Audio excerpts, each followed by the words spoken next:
കണ്ണൂർ കല്ലിക്കണ്ടിയിൽ ഉത്സവത്തിനിടെ ചെഗുവേരയുടെ പതാകയും വിപ്ലവഗാനവും കാവുകുന്നത്ത് മെയിലോം ഭഗവതി ക്ഷേത്രത്തിൽ ഘോഷയാത്രക്കിടെയാണ് CPIM പ്രവർത്തകരുടെ ആഘോഷം. ക്ഷേത്രോത്സവത്തിനിടെ കൊലക്കേസ് പ്രതികളുടെ ചിത്രങ്ങളുള്ള കൊടിവീശിയത് നേരത്തെ വിവാദമായതാണ്. അരുൺ പൂപ്പറമ്പ വിവരങ്ങളുമായി ചേരുന്നുണ്ട് കണ്ണൂരിൽ നിന്ന്. അരുൺ, വിവരങ്ങൾ എന്താണ് അരുൺ?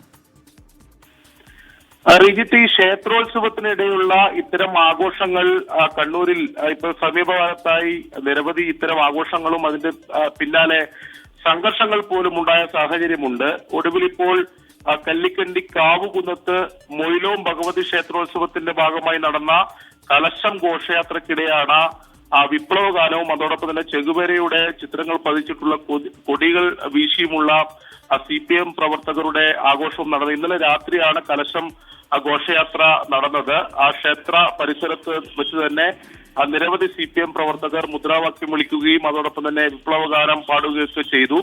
എന്തായാലും ഇപ്പോൾ റീജി സൂചിപ്പിച്ച പോലെ തന്നെ സമീപ ദിവസങ്ങളിൽ തന്നെയാണ് ഈ കൊലക്കേസ് പ്രതികളുടെ ചിത്രങ്ങൾ പതിച്ചുള്ള കൊടികൾ വീശുകയും അത് പിന്നീട് വിവാദമാവുകയൊക്കെ ചെയ്തത്.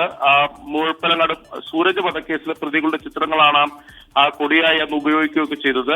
ക്ഷേത്ര പരിസരങ്ങളിൽ ഇത്തരം രാഷ്ട്രീയ ഇടപെടലുകൾ അല്ലെങ്കിൽ രാഷ്ട്രീയ ചിഹ്നമുള്ള കൊടികളോ വിപ്ലവ ഗാനങ്ങളൊക്കെ ഉപയോഗിക്കുന്നത് എത്രത്തോളം അനുചിതമാണ് എന്ന അല്ലെങ്കിൽ എത്രത്തോളം അത് യോജിക്കുന്നതാണ് എന്ന തരത്തിലുള്ള ചർച്ചകൾ സജീവമായി നിൽക്കുന്ന ഘട്ടത്തിലാണ് വീണ്ടും ഇത്തരം സംഭവങ്ങൾ ആവർത്തിക്കുന്നത്. ശരി, കണ്ണൂർ കല്ലിക്കണ്ടിയിലെ ഉത്സവത്തിനിടയിലാണ് ചെഗുവേരയുടെ ചിത്രമുള്ള പതാകയും വിപ്ലവഗാനവും ഒക്കെ ഇടം പിടിച്ചത്. അരുൺ പൂപ്പറമ്പ കണ്ണൂരിൽ നിന്ന് വിശദാംശങ്ങൾ നൽകുകയായിരുന്നു.